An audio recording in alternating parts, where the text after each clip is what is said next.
আমার চাচা শ্বশুরকে ফেরত দিবে, আমি মানুষটাকে ফেরত দিব, আর কোনো কথা নাই। আমার মানুষটাকে ফেরত দিবে, আমরাও ফেরত দিয়ে দিব। প্রায় 4 দিন থেকে নিখোঁজ হয়ে আছে, মানে ওরা আটক করে রাখছে।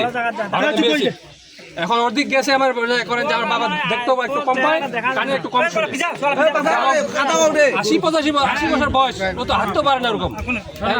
পিছিয়ে পিছিয়ে গেছে, এখন বিএসএফ ওদিক আটক করে নিয়ে চলে গেছে। 4 দিন থেকে কোনো খবর পাচ্ছি না। আবার বাবার 4 দিন থেকে কোনো খবর পাচ্ছি না। আজকে কমান্ডার সাহেব বলতেছে যে চালান দিছে, আজকে বলতেছে 4 দিন থেকে আবার ঘোরা ফিরে নিয়ে বেড়ায়, আজকে বলতেছে চালান দিছে। বিএসএফ এর কাছে কোনো কথা বলে না, ওরা কি জানি সত্য দেয়, ওরা মানে না, এই জন্য আমাদের বাবার ব্যাপারে কোনো কথা বলে না। আজকে আমরা দেখতেছি, আমরা কিন্তু লোকজন দেখতেছি, ক্ষেত আমাদের ক্ষেত আছে, আখ ক্ষেত আছে, বর্ডারে মানে নদীর সাইডে কুষার আছে।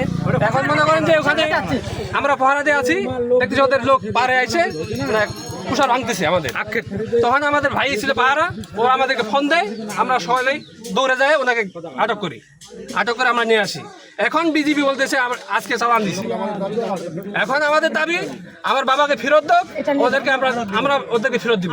পড়ে গেছিল হাতে, আমার বাবা খুঁজতে গেছিল আমার শ্বশুর, তখন ওই গরুকে ওরাই উঠাই দিছে, এ পাশে উঠাই দিছে, আর ও পাশে আমার শ্বশুরকে ধরে নিয়ে চলে গেছে। কিন্তু আমরা বলতে পারি না, গরু আমাদের বাসা আছে কিন্তু মানুষ এখনো আসেনি।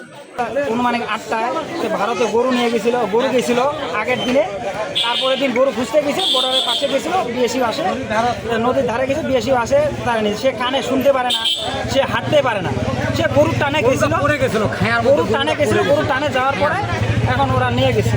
তাহলে আজকে 3 দিন থেকে আমরা ক্যাম্প যাই, অনেক ঘোরাফেরা করি, ওরা ওদের পক্ষ থেকে সীমানায় আসে, বলতেছে যে ওরা আমাকে যেদিন ডাকবে সেদিন যাব। আমাদের বিডিআর কোনোদিন ইচ্ছাকৃতভাবে ওদের সাথে যায় না, ওরা বলতেছে যে আমাকে ডাকবে সেদিন যাব। সে পরশু দিন কালকে ডাকছিল, কালকে গেছিল, ওরা বলতেছে চালান দিয়ে দিছি, আমার করার কিছু নেই।